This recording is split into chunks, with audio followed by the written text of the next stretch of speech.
प्राचीन काल में भद्रावती नामक एक सुंदर राज्य था, जहाँ सुकेतुमान नाम के धर्मप्रिय राजा राज्य करते थे। उनकी पत्नी रानी शैब्या अत्यंत सुशील नारी थी, पर राजा और रानी को सिर्फ एक ही दुख था कि उनका कोई पुत्र नहीं था। वह यह सोचकर दुखी रहते थे कि बिना पुत्र के उनका वंश आगे कैसे बढ़ेगा। एक दिन अत्यंत दुखी होकर राजा बिना किसी को बताए अपने घोड़े पर सवार होकर अकेले घने जंगल की ओर चले गए। वहां विभिन्न पशु पक्षियों को अपने परिवारों के साथ विहार करते देख वे और अधिक दुखी हो गए।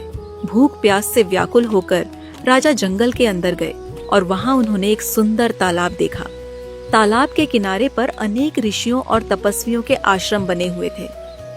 राजा ने विनम्रता पूर्वक ऋषियों को प्रणाम किया। ऋषियों ने प्रसन्न होकर राजा से पूछा, आप कौन हैं और हम आपकी क्या सहायता कर सकते हैं? ये सुनकर राजा ने अपना परिचय दिया और ऋषियों से उनका परिचय पूछा। ऋषियों ने कहा, हे राजन, हमें विश्व के 10 पुत्र विश्वदेव के नाम से जाना जाता है। हमारे नाम वासु, सत्य, क्रतु, दक्ष, काल, काम, धृति, पुरूरवा, माधव, कुरु हैं।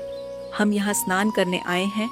कुछ ही समय में माघ मास प्रारंभ हो जाएगा और आज अत्यंत पवित्र पुत्रदा एकादशी है।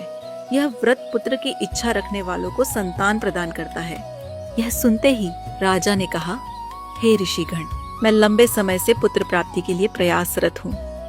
कृपया आप मेरा मार्गदर्शन करें कि किस प्रकार मैं इस एकादशी का पालन कर सकता हूँ।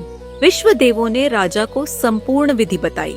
राजा ने ऋषियों के साथ अत्यंत भक्ति से एकादशी का व्रत किया और द्वादशी के दिन निर्धारित समय पर पारण किया। फिर ऋषियों को दान देकर अपने राज्य लौट आए।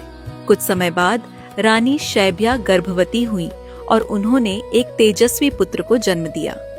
जो भक्त श्रद्धा से इस एकादशी का पालन करता है, वह संतान सुख और भौतिक जीवन में हर प्रकार के सुख प्राप्त करता है।